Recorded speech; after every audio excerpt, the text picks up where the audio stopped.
Welcome back to Joy of the Hang. I'm your host, Sharon Stevenson.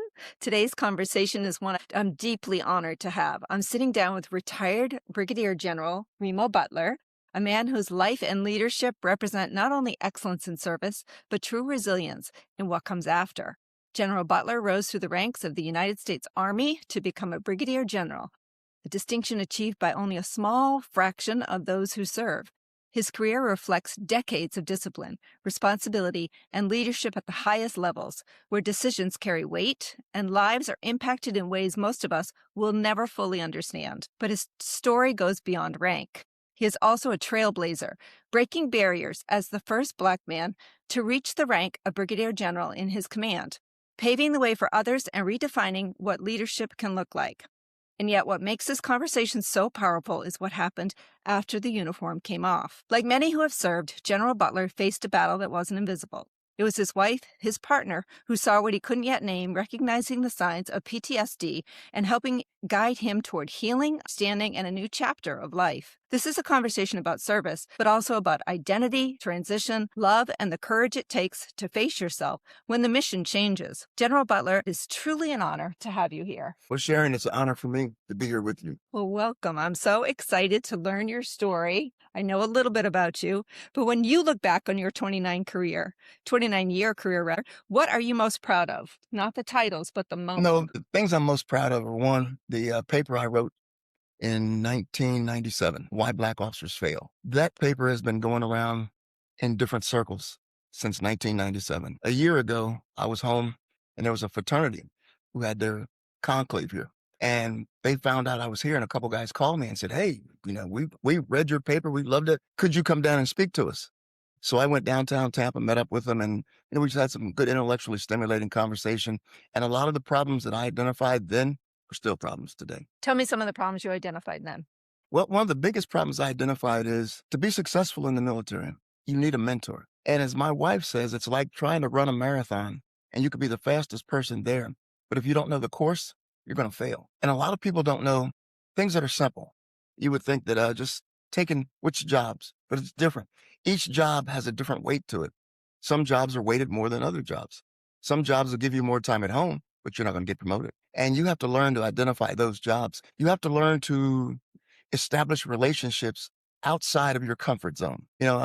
Sadly, I have to say this, when I was a commander in Fort Benning, Georgia, we would have what we call hail and farewells once every 3 months, welcome new people, say goodbye to people leaving. And we had several minority officers, but when I'd go to a function, they would all be together. And I would come over and say, hey, let's break this up. Let's get out, meet some new people, find out what's going on in the unit. Because those other people, they knew what was coming up.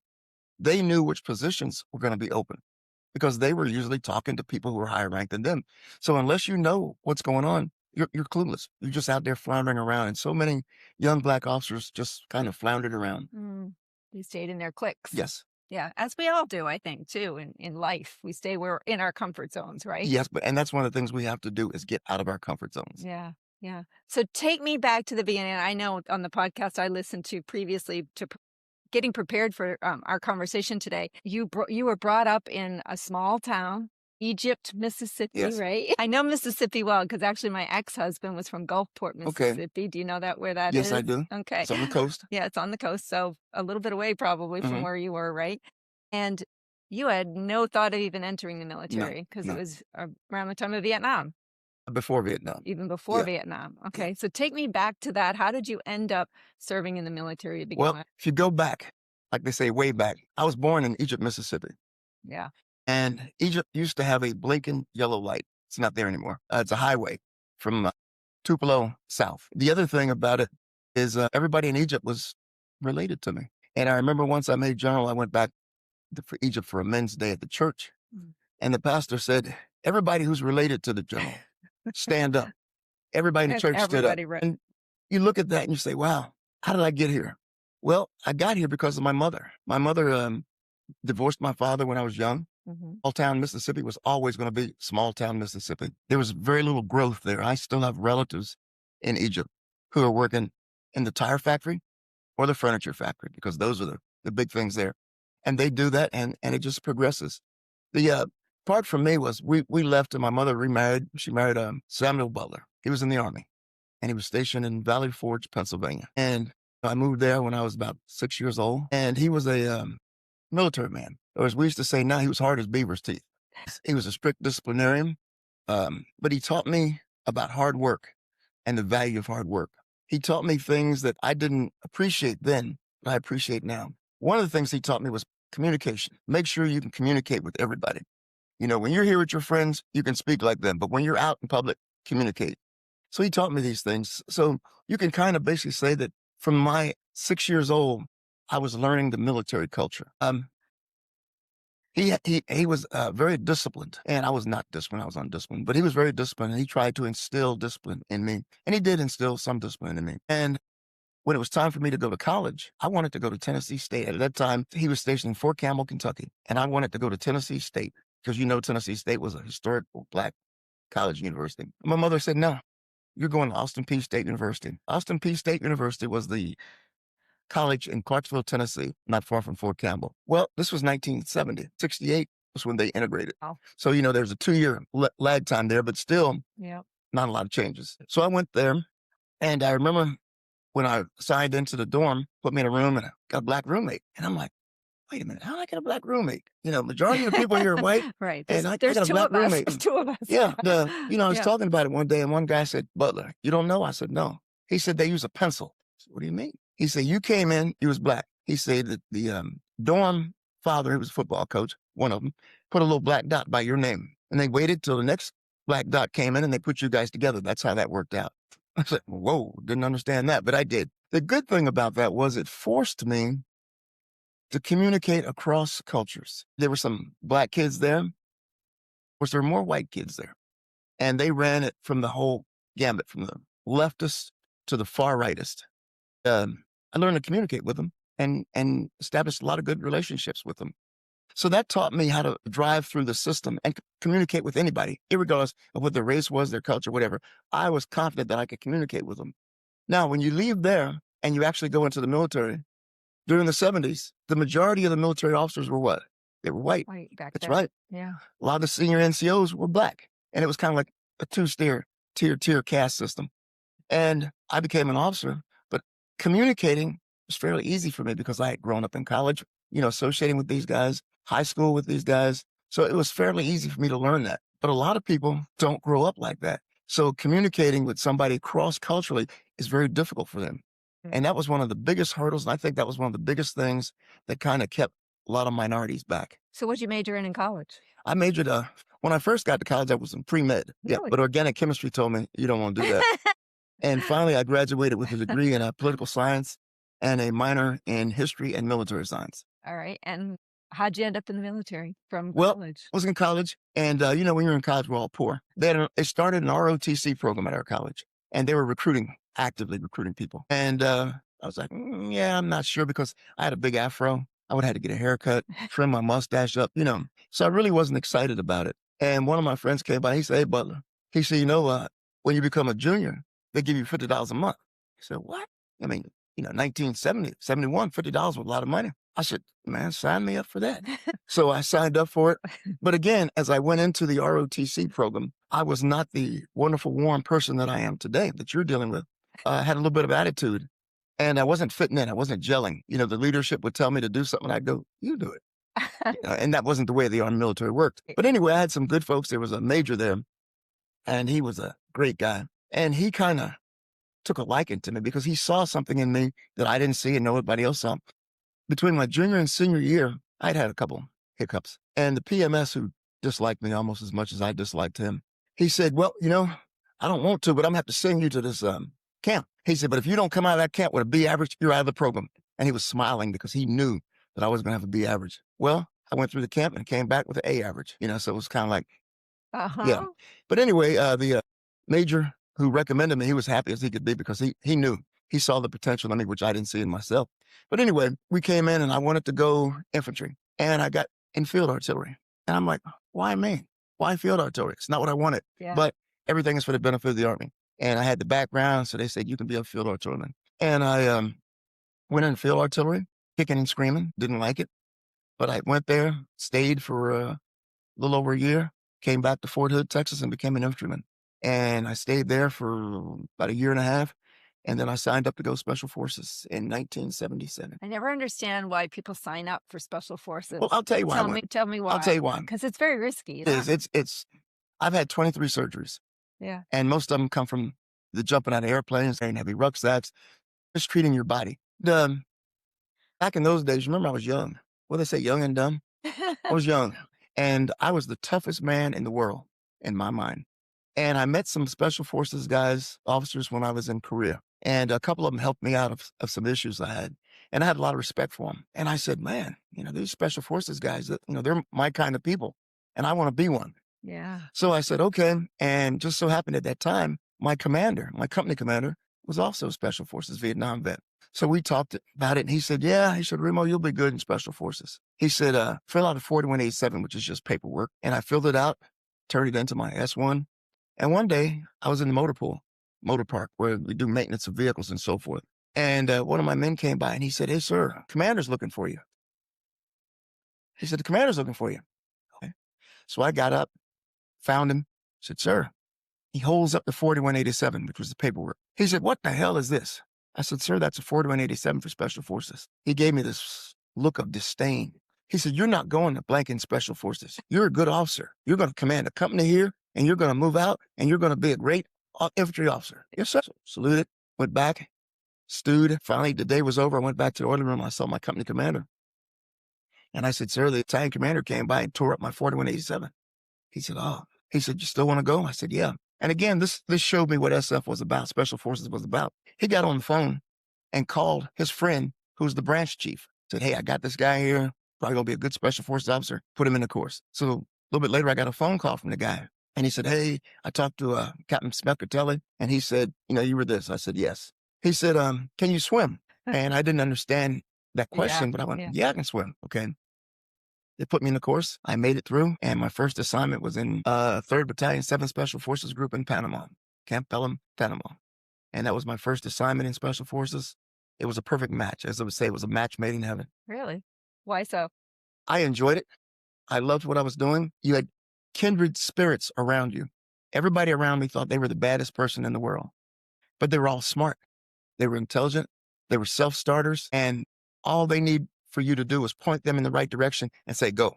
And they would go. And that was what I was. You talked a little bit about military culture. How is it different from civilian culture? Oh, it's totally different. Military culture. First thing about military culture, you don't talk back. The key word in military culture is yes, sir, yes, ma'am. Move out smartly. Civilian sector, you tell the person, hey, I want you to go do that. Why? Well, in the military, and you say, why is that culture like that? Because in the military, in a critical situation, I don't have time to explain to you the wherefores and why tos. Right. Just when I say it, just do it.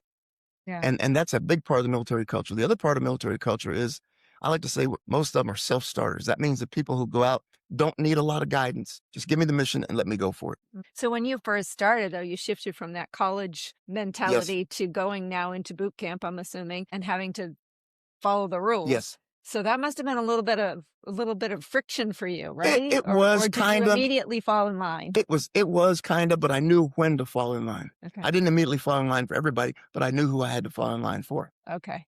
So you weren't questioning your authority back then. I was, but yeah. And I'll give you a good Didn't example last of questioning authority. When I finished the field artillery basic course, I wanted to go to airborne school, jump out of airplanes. It's the stupidest thing I ever did. But anyway, I signed up for it and had to go to Fort Benning, Georgia, and take a test, and then they'd put you in the course. Well, I was in super physical condition during this time, and went to Fort Benning, Georgia, and you had to take a PT test, physical training test. And in this test, we had to do pull-ups, sit-ups, 2-mile run, push-ups, and some other things. But it was very ritualistic. And they told us, okay, here's the pull-up bar. You're going to have to do 6 pull-ups. And then during that time, most of the instructors were from the South. So what they said was, all right, y'all have to get up here and do 6 pull-ups. Okay, I got you. So it was my turn. I hung off the bar, and I went and knocked out 6 pull-ups, fell on the ground. Instructor comes up and goes, what you doing? I said, I finished the pull-ups. I didn't say go. Oh, Oh, yes, don't you know that? He no. did me up. I said, okay. You didn't say go. Whoa. So what do you want me to do? You're going to get back up there and do them pull-ups. Okay. So I got back up there, and I did 5. And I did a 6th one, 5. And that irked me. So I jumped off the bar. What do you mean 5? It was obvious he wasn't used to having students talk to him like that because he just had this look of shock on his face. What? I said, what do you mean 5? That was 6. You didn't do it right. Boy. I was hot. I was so hot that I was ready to go to fisticuffs with him. But there was a black master sergeant there. I'm going to call him Master Sergeant D. He was there, and he was the NCOIC of the committee. So he saw what was going on. He said, come over here. What's going on? And I said, that blankety blank blank did blankety blank blank. I've done over 20 chin-ups, blah, blah, blah. Because I'm not going to let anybody mess with me. Yeah. He go, all right, calm down, calm down. Just go over there for a minute. Well, what I didn't realize was the word had gotten all the way back up to the battalion commander of the airborne school. So he comes out, and this is how people have preconceived notions. So he came out and says, what's going on? So I told him. He said, you do 6 chin-ups. I said, I've already done about 26 chin-ups. Of course I can do 6 chin-ups. He said, all right, I'm going to give you a chance. Knock them out. So I got up there, hung free, and I did 6 great chin-ups, let him down. And I'm thinking, that's it. He says, come over here. We need to talk. So we go sit down. And this is how people get these preconceived notions or stereotypes. Because I was black and I was aggressive. He had already moved me into this stereotype. He said, look, I know you're new to the military, just a second lieutenant, and I know how you grew up. And I'm thinking, how do you know how I grew up? He didn't. He said, so I know that, a lot of times, in your community, you don't, take criticism. You don't take this, that. But, you're in the Army now, and I'm going to let this slide because I knew how you grew up. Okay, that's all you had to do is say, I'm going to let this slide. But he knew in his mind that I came from a lower background and I was very aggressive and so forth. Yeah. And that wasn't the fact. But anyway, let's say I made it through. Yeah. Got finished, went and did my first assignment. And I ran into that master sergeant when I was in the Special Forces. He was stationed in 1st to the 5th Infantry in Panama. And we did a jump, and he was over there one day, and I went over and shook his hand and everything. Good for you. Good for you. I don't know how you survive that kind of stuff. Honestly, I think I would have gone to fisticuffs. My temper would have been up here, right? Oh my gosh. So you've led at the highest levels of special operations. What does leading from the front really mean when the stakes are high? Being a leader, there are high stakes and there are challenging stakes. And there have been a couple of times when I was in leadership positions that really challenged me morally. And one of them, I remember, we had an accident. Some people got killed. There was blame, but there wasn't a lot of blame. And what happened, the blame got placed on 2 guys. One was the acting team sergeant, and the other was the brand new team leader who had just finished Halo school. So this guy has no background to look at this thing on.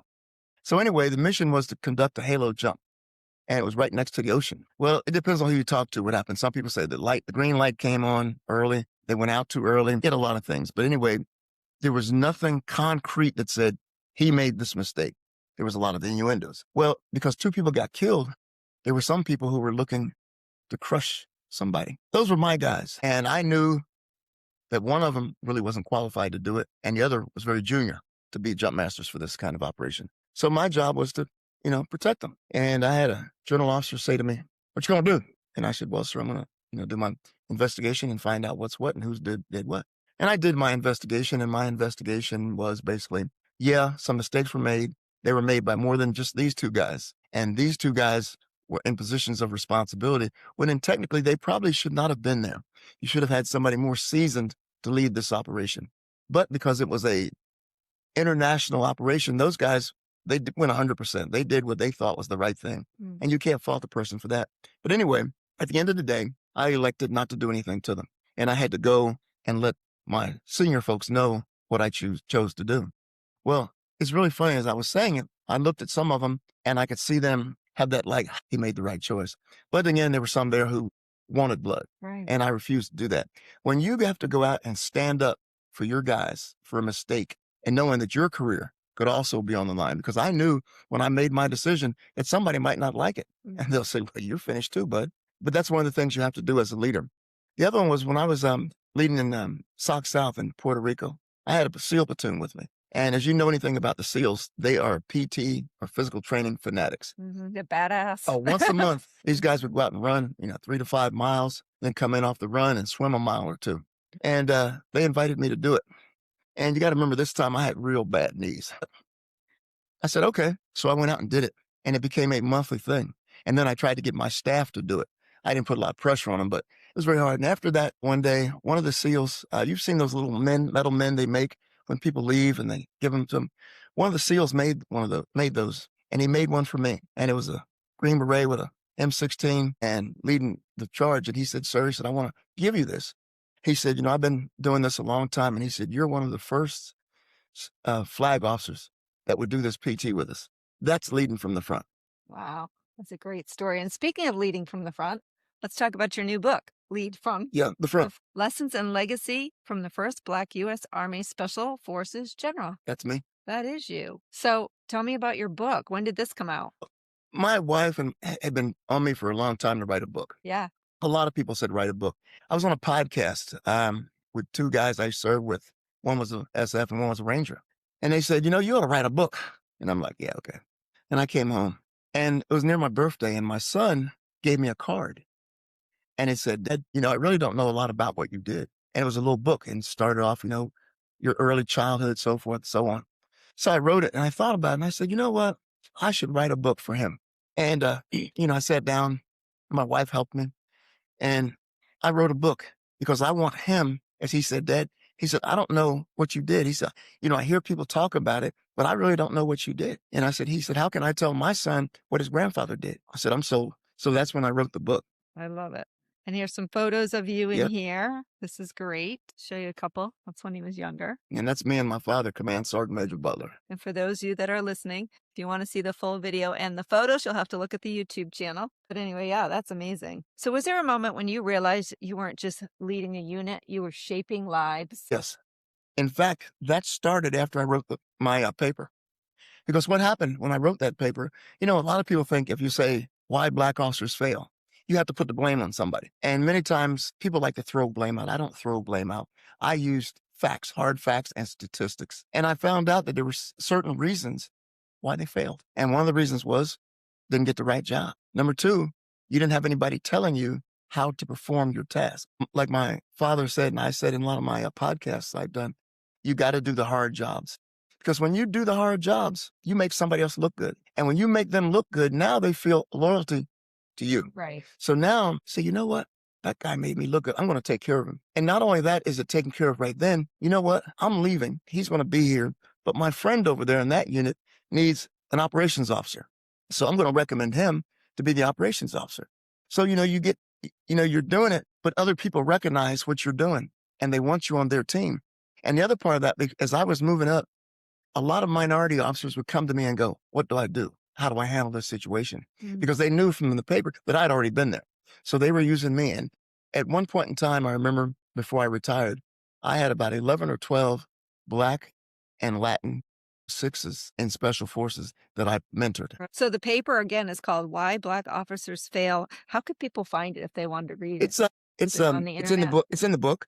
And it's okay. also on the internet. Just type in Why Black Officers Fail by Remo Butler. Okay. And they can find it Yes. free there. Okay. And we can find the book on Amazon now? The book is on Amazon. Okay. Wonderful. You've spoken openly about experiencing racism during your career. How did those moments shape the leader you became? Well, again, this is how Special Forces rolls into it.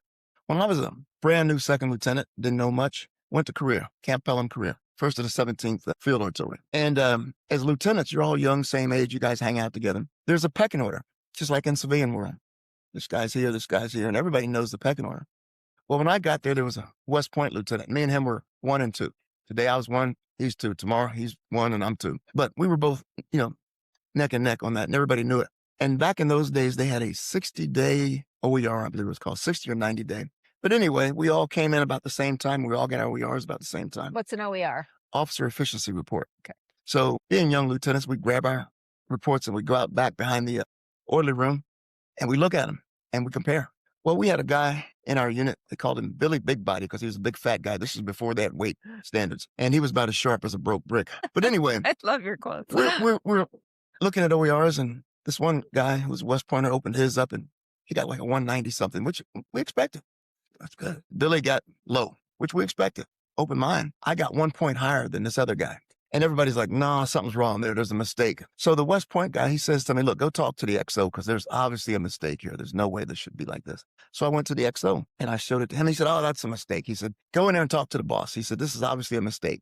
So I go in there and talk to the boss and he's sitting behind his desk all smug. He was aviator, pilot. And we're talking. He said, what can I do for you, Lieutenant?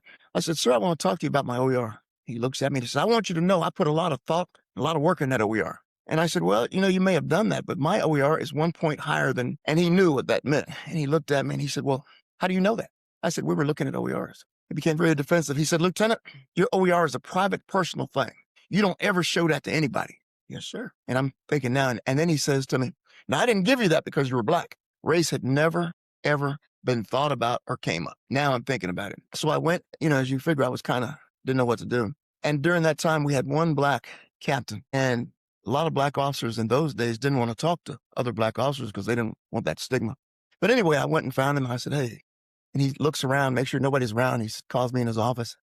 He says, listen, he said, I knew this was going to happen to you. He said, if you've been working for me, he said, this is what I would have gave you. He said, so you need to, file a rebuttal. I didn't know how to do that. I said, okay. So I'm trying to figure this out with no help. So then there was a special forces captain who was the headquarters battery commander. So I told him about it. He just kind of looked at me and nodded. He says, okay. But what happened after that, before, was we had an IG inspection. That's an inspector general. They come and they inspect everything, your supply, your ammo, your weapons, your vehicles. And as we went through the inspection, I was there with the commander. And every time there was a failure, he'd look at me and say, Lieutenant Butler, that's yours. Lieutenant Butler, that's yours. If it was something else, he'd go, okay, that's yours. But anyway, I had about 6 hard failures. But what I did was I learned them. One was in key and lock control security. The other was weapons. The other was motor pool maintenance. So I had all those major issues. But as we go through this, especially the security, I became the resident battalion expert in arms room and security. So every time somebody have an issue, they'd call me and bring me over and I, go through it and show them how to fix it. And everybody knew that. And that's, helped me. So he knew that. So he tells me, he says, okay, that's what you need to do. Go back and get statements from everybody and say this, that, and the other. I did. And as I was getting the statements, some of this guy's friends, white friends, said, yeah, he stuck it to you. We kind of knew he was going to do that. Okay. But nobody said anything until after it happened. But anyway, I had all my information. I submitted it. And this was during when diversity and inclusion were big in the military. And they called it EEO, Equal Employment or Opportunities. Right. So I went and filed a complaint. And a few days later, the helicopter comes in. It was the division artillery commander. He came in, he was a full colonel. And somebody says, hey, sir, the Vardy commander wants to see you at the battalion commander's office. Up there. Yeah. So I go up and he listens, says, you know what happened? I told him. And, I just had the feeling that everybody knew what this guy was because they all said it. I called him out on it. And it was also during the time when the military was very protective of the military. So he, goes through it and everything. And of course, he went out and talked to everybody. And of course, he got what? Good reports on me. And he's confused. I could tell. That up, yeah. And I could also tell because the battalion commander, who's my senior rater, rated me higher than this guy. So, everybody's like, okay, what's going on here? But anyway, he tells me, okay, yeah, there's been a problem. And I talked to your commander and he said that he based it on information that was a year old. And I'm saying, well, why didn't he do it for everybody else? It was a lie. But anyway, once we sorted that out, he says, what I'm going to do is I'm going to take you with me. So what do you mean? He said, I'm going to move you down to this other base where I am so I can protect you. And I said, sir, I really appreciate that, but I'm not going. What do you mean? I said, sir, I don't run from anything or anybody, and I'm not running from him. And he was kind of, if I'm not here, I can't protect you. I said, I don't need protecting. I just want him to be honest and upfront with me. And now I put the onus back on everybody else. So he leaves. Battalion commander calls me in, says, hey, something don't feel right, please come and let me know. Of course, I'm getting all this help now and nobody was there before. And then all of his friends had wrote statements for me. These were his friends, not mine, but they wrote statements for me because they were all captains. And everybody knew he tried to stick it to me. And, I just said, okay, as time passed, I became very bitter over that because the only people that helped me during that time were 3 SF captains, Special Forces captains, and 2 of them were white. They were the guys who helped me put it together because like I said, I was new to the military. I didn't know jack. Yeah. If I knew then what I knew now, that guy would have got put out of the military, because I would have demanded it, but I didn't know what I was doing then. This was early on in your career. Yes, but there's pleasure out of this. I went to work for a big civilian company and I was working in the Mideast, and lo and behold, guess who they hired? Him. Oh. And as he came in, he was like, we were best of friends. Hey, blah, blah. I said, don't go there. I said, let me tell you why. You're a racist. You tried to stick it to me. And the best thing you can do is stay out of my way.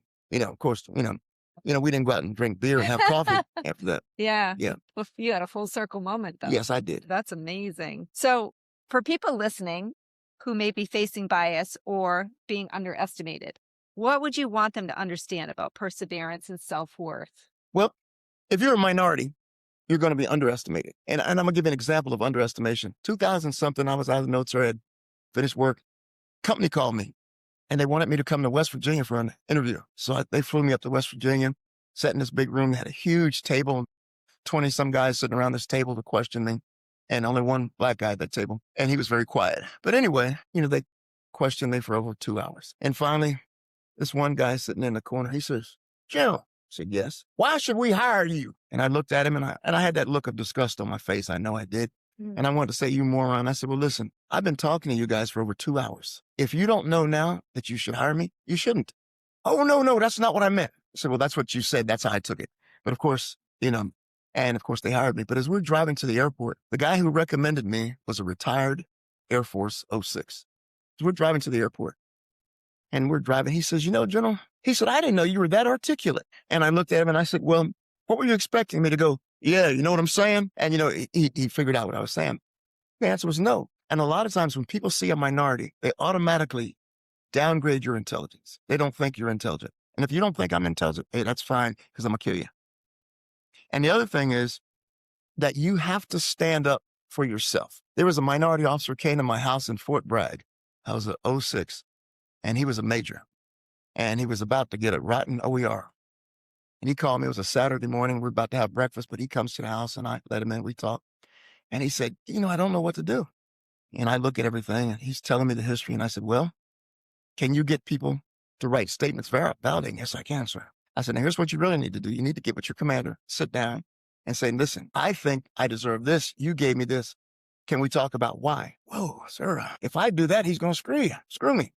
And I said, he's already screwing you. What do you have to lose? When you get to a certain point, you have nothing to lose. So you might as well, stand up, put your big boy pants on and move forward. I have other questions but it's just coming to me that I'm really curious what it felt like for you to become the first Black man to be named a brigadier general. Well, was that? Yeah. It was truly exciting for me because when I was in the War College, I wrote that paper. Right. Now that paper has gotten tractions all over. I've had white officers call me, say, hey, tell me what I need to do to get my Black officers and Hispanic officers more involved. I've had Black people call me and say, hey, I'm glad you wrote that paper because it's laying out the pathway forward for me. So that paper has transcended. But let's go back to that paper. When I was in the War College, we had to write a paper, and I didn't want to write on something esoteric. So I said, you know what, I'm going to write this paper on, why Black officers fail. Because what I noticed was when I got to the War College, there was 200 and some students, and there was about 20 Black or minority officers. That was it. And I'm asking myself, where are they at? What happened to them? Because I know a lot of great Black officers. Where are they? So I started looking at it and talking to other people. And I went to my faculty advisor and I said, hey, sir, would you be my sponsor? Oh, yeah. What are you doing? I said, I'm writing my paper. Oh, that's great. What you want to write it on? I said, why Black officers fail. You would have thought I asked him, could I take his wife out on a date? I don't think I'm the guy for that. Listen, talk to so-and-so. He was gone. So I went and talked to the next guy. Same situation. And he told me, he said, Leah, I can't do it. But talk to Dr. Glenda Nagami. Probably figured she was Japanese, faculty member. Little short lady, great lady. We still communicate. In fact, I'm going to tell her about your podcast when I talk to her. She lives in Hawaii now. But anyway, she listened to me and I told her, she didn't say anything. She said, well, before you decide to do this, she said, I want to tell you the story. She said, a couple of years ago, there was a Black MP colonel. He wrote a paper kind of like the same thing you're talking about. She said, when he finished the War College, he got rifted, reduced and forced, put out the military. And I said, well, this is my cockiness. I said, you know what? My record speaks for itself. I don't think I'll be rifted. So let's do it. So we put together that paper. All of the majority of the Black students thought it was great, thought it was money on target. All the white students thought it was great, it was money on target. But you could always tell there was a sense there because at the War College, they have each school, each class has a portrait. Lee at the Battle of Gettysburg or, John, Stonewall Jackson at this battle. Yeah. Very few Union guys. So, we said, we the Blacks said, we don't want this, some rebel thing on our walls. We want to do our own, do something different. Well, a lot of the students said, yeah, but there was that hardcore group. No, we're going to do it this way. Fine. So we ended up having two. The Black officers had one and it was called, I forgot the name of it, but I have it in the house, and the other one. But anyway, so I'm seeing it firsthand. And as I was getting information for this paper, I learned a lot about the War College. In 1923, early 1920s, there was a paper written in the War College justifying why blacks weren't good soldiers. Oh, they won't fight. They're cowards. They don't do this. They don't do that. Well, whoever wrote that paper had forgot about the 54th Infantry Regiment in the battle at the first, not the first battle, but the Battle of Charleston in the Civil War. They forgot about all the Buffalo soldiers who fought in the West. They forgot about the Buffalo soldiers who were in the Spanish-American War. But, oh, they won't fight. They're just, they can just lift and tote things, because that was what they believed. They were Southerners. That's what they believed. You look at that, and then, okay, I'm finished. And then when I was in the War College, after I wrote that paper, a lot of people were saying, hey, this is good. They had what they call writing awards. All of the blacks there thought I was going to get a writing award. Dr. Nagami thought I was going to get a writing award. Well, as they give out the writing awards, guess who don't get a writing award? A lot of people were mad about that. I wasn't mad because I didn't expect to get one. And I said, hey, they're not going to give me an award for this. They're not going to give me one. Dr. Nagami was super mad, so she went and talked to some of the faculty members. Then they came up with the normal excuse, oh, it's not that well written. Okay, fine. Keep telling yourself that. But anyway, so I come back to Fort Bragg, and I'm on the 06 list. And I'm sorry. Yeah, I'm on the 06 list. Yeah, I did my battalion command. I was on the 06 list. My goal and my plan was to retire for 26 years as an 06. And I've told people that because I never thought I'd make general. Didn't see it anywhere on the horizon. But anyway, I went to the gym one day, and, I knew that there was a GO list coming out, but I wasn't thinking about it. One of my friends was there, and he's talking to me, and he says, yeah, Remo, you're going to replace me. Well, he was the deputy at USASOC. And I said, no, sir, I'm over here. You're going to replace me. Not realizing that he was telling me something without telling me something. So I thought about it, and I'm like, no way. Well, then in Special Forces, we can keep a secret, but we can't keep a secret. I'm here in the room. And I'm like, so I went and talked to my wife one day. I said, I've heard several times that I'm on the next GO list. And she said, I was at this wives meeting, and some of the women were, they didn't say it, but they were, yeah. And sure enough, I popped out on it. Nobody was more shocked than me. Now, my father, he was a retired command sergeant major, and we were in Germany together in 1978. And he said to me, boy, if you go to the War College, your career is successful, because his boss was an 06 and he had been to the War College. So he thought that was great. And I, never said the word GO, never said general, because he knew that we weren't going to do that. Chances were slim, yeah. But anyway, went and found out I was on the list, and I was on the list. Couldn't wait to call my father and tell him. He was very, very excited, and him and my mother, because they've always supported my military career. Now, here's one caveat. My father hated Special Forces. He was in Vietnam, didn't like Special Forces. When I told him I was going to Special Forces, he told me I was crazy. But anyway, once I made 06, he started liking it a little more. When I made general, he started loving Special Forces. Oh my gosh, that must have been a proud day for Yes, him. it was. For sure. It And was. did I read he pinned the star on? Him and my mother pinned it up. That's amazing. What a great memory. Are they still with you? No, they're both dead now. They're both passed, yeah. So back to your paper, what does it mean to you when someone says that your work helped save their career? Well, and when they say that, they say, I was at this point and I didn't know what to do. And I remember that paper you wrote, and I went through it, and I talk about a lot of topics. I talk about do the hard jobs. I talk about finding a mentor. A mentor doesn't have to look like you. Yeah. Are you and a mentor? All y'all have to do is have the same mind function. And, a lot of things in there is common sense for me now, but it wasn't common sense back then. So they say common sense is very uncommon. And, now I'm giving you the road. And that's what this book is. It's a roadmap. I don't care if you're military, if you're a civilian, or whatever you're doing. This book can help you move forward. Yeah, I love that. And speaking about mentors, you've had some pretty powerful mentors. Yes, I have. And I'm not sure I'm going to get this pronunciation right, so help me out. Major General Sidney Shacknow. Shacknow. He was my first real live, honest to God mentor. The thing you want to know about him, he spent 2 years in a concentration camp. He was a Lithuanian Jew. He was probably the best commander I've ever had. Took his time, him and his wife, mentored me and my wife. And he told me, he said, Captain Butler, you're going places, and I'm going to help you get there. And he mentored me. Now, what did that mean? That meant I had to work doubly hard to satisfy him. He gave me the hard jobs to do, and I did them, and I satisfied him. And I knew when I finished command, I was supposed to go to Building 4 to be an instructor. We just call it Bedroom 4 because it was an easy job. And he came to me and he said, Remo, he said, my pool needs help, and I need you to be my motor officer. He said, if you're supposed to go to Fort school up here, he said, if you tell me you'll stay and be my motor officer, I'll make it happen.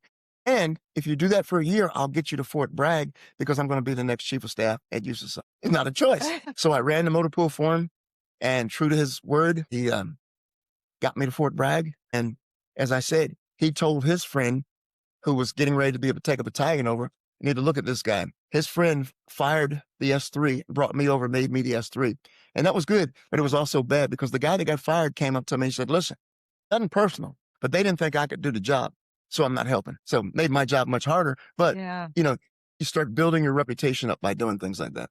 that's great. When you think about leadership today, what do you believe we're getting right and where are we falling short? Leadership today, I think we're falling short because a lot of people are playing politics over leading. You just saw the Southcom commander told to leave, General George told to retire because they disagreed with the policies or whatever.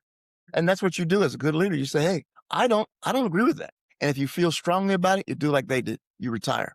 But everybody won't do that. Some people are always waiting for their next promotion, and they'll do whatever it takes to get their next promotion. Whether morally they agree or don't agree, they're going to do it to get their next promotion. Those aren't good leaders. Good leaders, we have plenty of them out there still. They're the guys who go out and they do the same thing that the troops do. They're not going to put you in any danger that they themselves wouldn't go into. So tell me about your thoughts about, I feel like we're at war all over the world right now. And what are your thoughts on our war with Iran and what's happening all over, right? Well, Libya. as a retired general, I have thoughts on that. And I will not share all of my thoughts on that with you.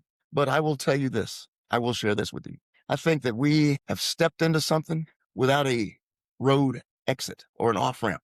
That's never good. When we did the war in Panama, we kind of learned that lesson. We had an off ramp, but it wasn't real good, but we developed an off ramp. We went to Iraq, it didn't have an off ramp. We did the same thing in Afghanistan. We should have learned that when you and get engaged in something like this, you need an off ramp. How do you get out of it? Number two, we have spent a lot of capital in this little war. And you look at the price of some of the planes we've lost, the weapon systems that we have, and the Iranians are using $5,000, $10,000 drones. And, every time we send up Patriot to try to knock one of them down, that's over $1 million. So we have lost a lot of money. We've taken our military supplies and brought them down very low. And I think that some adult needs to step in and say, oh, It fascinates me how drones are now being used so prolifically Oh, yeah. in wars around the world. They're cheap. They're cheap, but I was talking to a woman a leader actually in Ukraine, and she said Ukraine was kind of one of the big They were the first leaders ones to start using them. to start using them against Russia. Yes. And now Everybody wants them. everybody wants them. Yeah. I said, I wish I'd invested in a drone company. We, Right? Wish we knew. Gosh, but anyway, I wish we didn't need them. That's actually not true. I wish there were peace in the world and we didn't need any kind of weapons, but we do, right?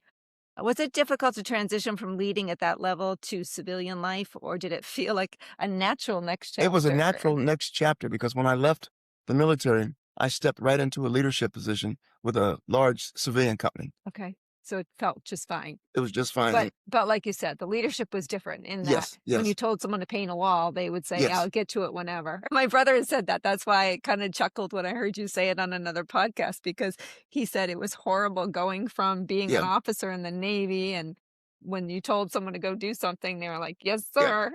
And then go into the civilian world, and he'd be like, I tell someone to do something and I might get it a week later. Maybe, if you're lucky. If at Yeah. all, right? When you think about your legacy, not the rank, not titles, what do you hope people say about the way you led?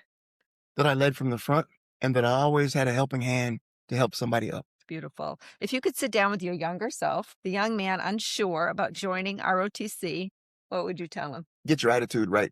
How was your attitude wrong? I had a bad attitude back then. You did? And then, like I say, once I went to my first duty assignment in Korea and had that, that racist SOB try to stick it to me, I had a real bad attitude. Tell me about your bad attitude. What would that look like? I had this inner anger. Like a chip on your shoulder. I did have a chip on the shoulder. It was a block. A block. And for the next generation of leaders listening today, what is the one standard they should never compromise? When you're a leader, you have to, one, be yourself, and you have to be mission focused, but you also have to be focused on the welfare of your troops, men and women that serve under you. Tell me about your relationship with your wife and why it's so important to have someone at home that's Well, got your back. Yeah, well, my wife always has my back 220%. And I had PTSD, but when I was in the military, mental health wasn't talked about. There was nothing. If you Still isn't. if you had mental health issues, you were weak. Right. So in the military, we didn't have mental health issues. We just drove on. And I had been doing that for years and years and years. And I didn't even realize I had PTSD. Mm. I'm fine. There's nothing wrong with me. There something was. And I used to have these terrible nightmares, and I would wake up and I'd be fighting. And my wife, it scared her. And one time I was really going at it, and she got up out of bed and got a stick or something and tapped my feet and woke me up, and I snapped to it. And, I was looking wild and crazy. And, she said, babe, this is not normal. So I went to the VA and they said, yeah, you do got PTSD. And PTSD can be handled a couple ways. One, you'd be in therapy, but all therapists aren't good therapists. Or you can put the onus on yourself. You say, I know what's wrong and I know how to fix it. And that's what I'm going to do. And you start trekking how to fix it. And in fact, like I said, I used to have a huge chip on my shoulder. I don't have a chip on my shoulder anymore. I can tell you these stories about this stuff and, it doesn't affect me. So just to put it in perspective again for our listeners, how many people rise to the rank of Brigadier General? Not many. Small, It's a small small number, percentage. right? I could Yeah. look it up on my computer and tell you what No, that's percentage. okay. I think I know, but I think it's only 200 and something out of the It's a entire small army, percentage. right? Yeah, it's a small percentage. It's Yeah. very, I mean, not percentage, 200 people. Yeah. Yeah. It's a very, very small percentage. And since you rose to that rank, how many black officers have you seen rise to that rank? A very, very, very, very small Even percentage. smaller. Yeah. Even Like I smaller. said, since I got promoted in 2004, the other guy came out in 2012 or 13, and he was the last one once he retired. Wow. And 0 females, you said, No, that you know of. So not in SOF, what's that? not in Special Operations Forces. How do you feel about women serving in that I think rank? there's a place for them. You do? Yeah. And And I'm gonna give you an example. There was an operation we ran that we needed intelligence, and we're in a foreign country. And if you send me and another SF guy out, everybody's gonna know, because we're big, bald-headed guys, and we look like we're in shape, and we look like we'll slap the mess out of you if you said something to us. Well, that's not the guy you want out there doing surveillance work. So, but now you send me out there to do surveillance work, and you send my wife with me. Guess what? I have just toned from here to being non-threatening. So these women would go with these guys and they would walk around like they were tourists, but they were surveilling things. They were getting a lay of land. They were taking pictures and so forth. Nobody ever paid them attention because it was a man and a woman. And as long as there's a woman with you, most people kind of ignore you. They leave you. But if you go out there, 2 or 3 big, hard looking guys there, everybody's looking at All you. What are eyes you on doing you. here? Yeah. Yeah, yeah. So I hope there's a day, one Yeah. day. So there's a place for them. And, there's a lot of people who believe that there's a place for women. And then in Afghanistan, they had these units that they had women in them, and their job was to go out to villages and talk to the women in the villages. That's nice. That's great. General Butler, I'd love to close with something I call the last word, and you'll reply with just one sentence for each. Ready? Number 1, what does true leadership look like when no one is watching? It looks the same as it does when everybody is watching. Oh, I like that. Or it should, right? Number 2, what is one standard you refuse to compromise no matter the cost? My mustache. It's your signature. I've had that mustache since I first went in. Yep. I've had commanders tell me to shave it off. I need to shave it. And it's only time I shaved it was one time when I was in Ranger School. But Yeah. ever since that, I've kept my mustache. Why is your mustache so important to you? It's just part of Because your I've always had it. identity? Yeah. I've had it since I was about 16, 17 years old. So you haven't seen yourself without a mustache since you were 16 In or Ranger School. 17? In Ranger School, they made you. Okay, I like the mustache. It looks nice. What did adversity teach you that success never could? Adversity teaches this. When you get knocked down, you got to get back up, fighting harder. Yeah. No, never quit, right? Never quit. What is one truth about leadership that most people learn too late? Leadership is hard. Leadership is very hard. Yeah, it is. Everybody is not a leader. Everyone's not born. I agree with that. And last but not least, how do you want to be remembered? I want to be remembered as a person who was approachable, who would always help if somebody asked for help. That was the last word with General Butler. This conversation is a reminder that leadership isn't built in titles, it's built in moments, in the decisions no one sees, in the standards you hold when it would be easier not to, and in the courage to stand firm, especially when the path isn't fair.